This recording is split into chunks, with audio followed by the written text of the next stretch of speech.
Welcome back. The July inflation released yesterday by the Bureau of Statistics is still making the rounds, and that's what Bosun will be discussing with Pamela Bassi Duke, research analyst with Financial Derivatives Company, or that will be on commodities market updates. But while we wait for that crossover there, let's quickly again take a look at some of those stories that make the rounds in the world of business. The Transmission Company of Nigeria says it has cancelled many non-performing electricity transmission contracts. 4 of such contracts were cancelled in the last 2 months, which resulted to some persons staging a protest against the TCN management on Tuesday in Abuja. The managing director, TCN Usman Mohammed, maintains that the recent closure of the company's premises by the Federal Inland Revenue Service was unnecessary. According to him, the prices of most of the non-performing contracts were highly inflated, as some of the projects were eventually completed at rates that were about 10 times less than the initial contract sum. And the push for a better import duty regime for Nigerian ship owners through a special intervention is in progress, as the facility will allow them to be competitive with their foreign counterparts.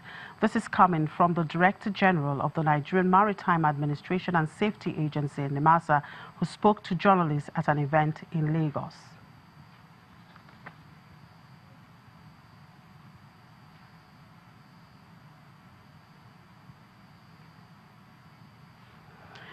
And MTN Nigeria has signed a 200 billion naira loan deal with 12 banks in the country.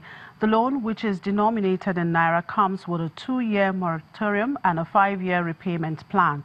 The medium-term loan is expected to help the telecommunications giant facilitate the expansion of its operations, particularly into rural areas in the country. Meantime, the Nigerian Telecommunications Commission has given MTN Nigeria May the 29th next year as the deadline to list on the Nigerian Stock Exchange as part of the agreed 330 billion naira fine settlement. And the officials of the Central Bank of Nigeria have met with manufacturers in the country as it seeks to drum up acceptance for its 2.4 billion naira currency swap policy with the People's Bank of China. The Central Bank's acting director in charge of corporate affairs, Mr. Isaac Okorafo, explains that the deal would provide local currency liquidity for both Nigerian and Chinese businessmen without being exposed to the difficulties of seeking other scarce foreign currencies. All right, let's cross over now to the stock exchange, where they will be bringing us up to speed with what's happening in the world of commodity. To stay with us. Hello, Bosun. Good morning. Yeah, Chibeze, good morning. Yes, you talk about the world of commodities. The bad news, well, not so good news is that oil prices is tanking as we speak. The U.S.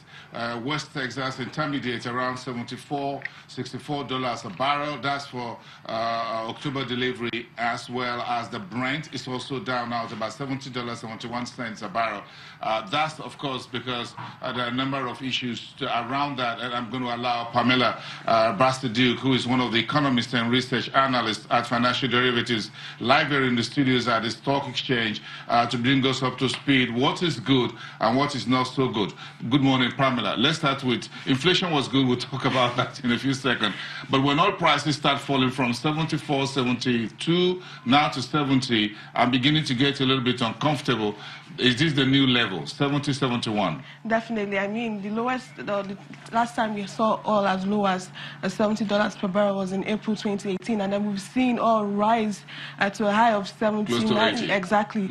But now we're seeing it down, and then it's definitely not so good news for us because we are all dependent. We definitely depend on what's happening in the global oil market. And so it will be tough, especially at the time when we're even seeing foreign portfolio outflows increasing. And so if we're at the one hand, we're having foreign portfolio outflows increase, we're also having all low oil proceeds due to lower oil prices.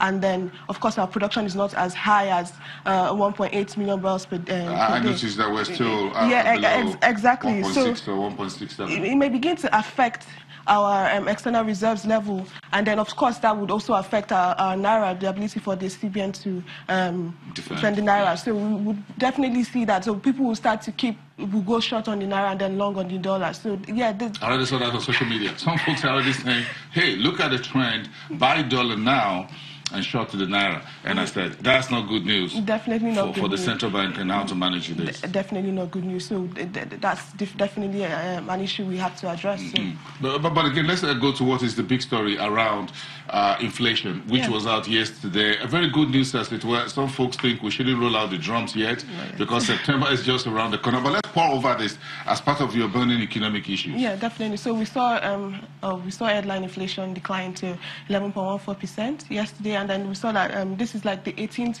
consecutive monthly decline, and then it's also at a 13-month low.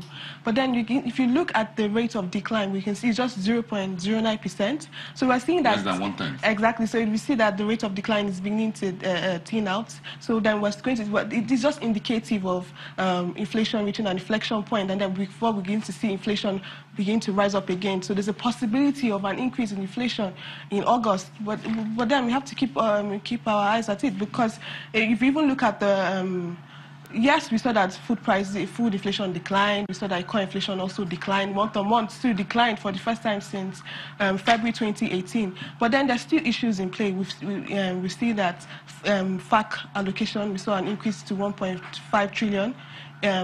Towards the end of July. Then there's this possibility of an increase in the wage.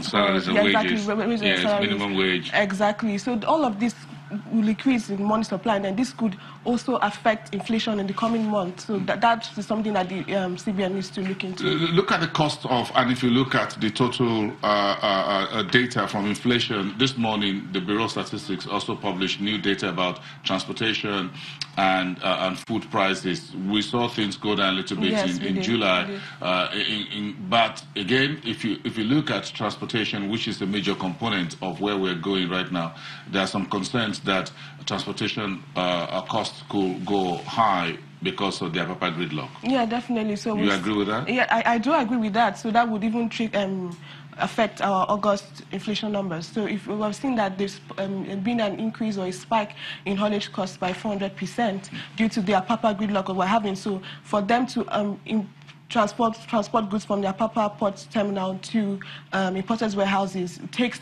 weeks, even months, and then it's affecting earnings. So that would definitely affect the prices of these commodities. So would see when it gets to the shop. Definitely, it's going to affect. Because if you import clothing, for example, what we wear and things like that, and even for local manufacturers that import some raw materials, if those raw materials get to the Apapa seaport and doesn't get out of the port on time, because the trucks couldn't get into the port on time, so there's a lot of congestion in terms of containers at the warehouses. Lagos State is moving a number of bonded terminals out of Ajinule, whatever. So there's going to be a lot of disruption. Yeah, definitely. So we should begin, folks on the street, Nigerian consumers should begin to consider this for July, September prices of goods. Definitely. Like you said, a lot of importers are transporting goods to their warehouses. So they're going to translate or give this cost to the consumers, transfer it to the consumers, and that's going to have the importers. The importers pass it to me and you.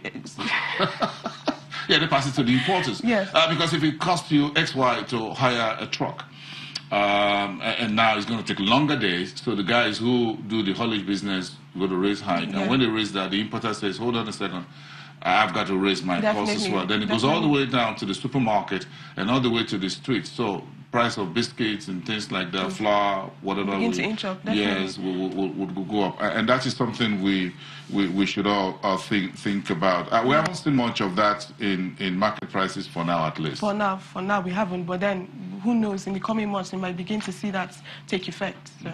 Maybe the next public holiday, which I think is just about a week or so. Yeah, now. a week. We'll begin to see after we pass that festive season, then we're back to the business of paying school fees and other things. But if we go back to the inflation story, if transportation and other costs, what other costs are we looking at? Energy? Are we doing well on power? I just need to ask. I'm sure I know we don't want to do too well. Well, we're not doing too well on power, to be honest, because if you look at, yes, power increased yesterday by 10.2%, but if you look at the potential that we have, that Nigeria has to produce, it's above 7,000 megawatts, but we're only letting out 3,640 megawatts. So definitely, gas is still a major issue, and that of the grid. So it's a lot to take in. Yeah. If you look at the global market, so what are we taking in from the global space?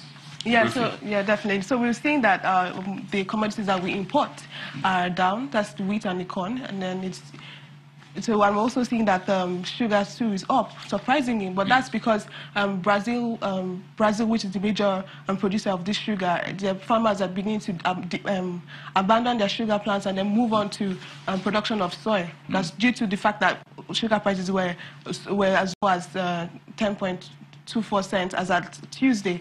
So that's all of that is taking effect. Even cocoa prices are up now, but that's because of unfavorable weather conditions in Ghana. Well, I think we need to spend more time on these unfavorable weather conditions and how it moves across markets and regions, because it's beginning to hurt everyone a lot more. But I think the baseline for me is the geopolitical, the big story is the geopolitical issues, which is becoming a big story for oil prices. We're going to end this on discussion of oil, because oil prices is down sharply this year. That's bad news. Where are we? If I've done oil, where would I be? How much will I be looking at right now in terms of decline? Yeah, we're still about single digits in terms of price movements to the north. Yeah, definitely. But I don't seem to like this current downturn. I mean, it's definitely not good for us as a country. Definitely, because I mean, our naira would suffer from this. So. It's not good for us. It's not good news for us. That's Pamela. Thank you very much. Pamela Bassey-Duke, one of the economists and research analysts at Financial Derivatives Company. Chimeze, what's your take? Well, I'm only looking forward to when the prices of foodstuff will come down. That's the one that concerns me as a woman. You understand what I mean? Anyway, that was a wonderful conversation. You're in the other office, not the other room. In the other office, that's the kitchen in the house. You are right, Bosun. Anyway, Bosun, thank you very much. We'll take another break, and when we come back, we will look at the federal government's plan to generate $88 billion through digital economy. To stay with us.